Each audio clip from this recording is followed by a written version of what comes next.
Okay, so we've got the book started, we've started creating some text and we've put a title on the page. What you'll probably find is you've got lots of images, you've got lots of photos and pictures that you want to put in. Now this is very, very simple.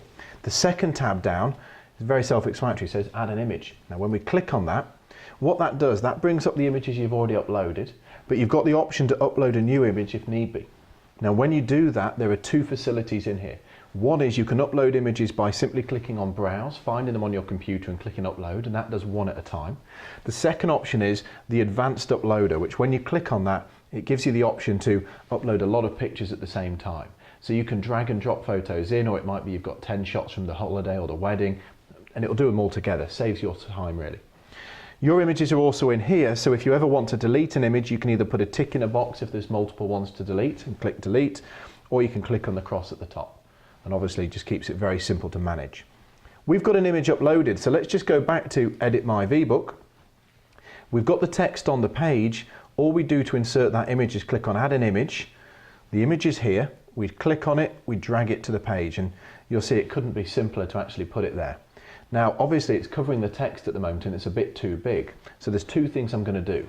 The first is, you see the corners have got little purple squares. That allows you just to change the size of the image. And then by clicking on it, you can drag it around. Now you can see it's in front of the text at the moment. Well, it's a bit square, it's a bit rigid. What would be really nice is there's a feature down here that lets you add an image mask. Now these image masks change the look of the picture. For example, the ones with the fuzzy edges actually blend the edges together. So if I was to change it to this circle with fuzzy edges, you can see how the picture's changed. That's a really nice scene.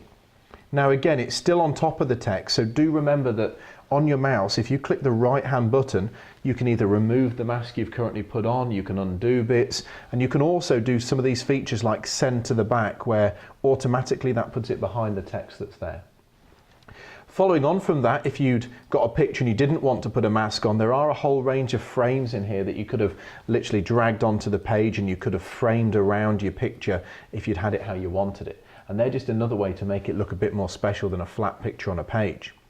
You can, of course, on the picture, again, make it a link to somewhere like a hyperlink. You can change the effect to maybe make it black and white rather than colour.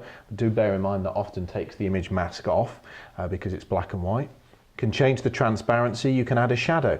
And again, you can put a border around it, although that is the border around the original square frame.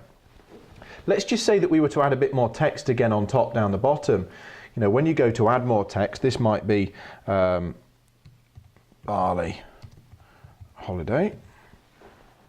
And again, when you drag the text, you're clicking on the purple button here to drag it over. You're not clicking on the text to drag. And what you might then want to do is again, make it slightly larger, change the color of it again like we did before. We'll make it red this time, and we'll put it on a yellow background. We'll drag the box out. And just like with the images, you've got the option on the text to actually add an image mask as well. So it might be that you want to fade the edges of it, make it look more special.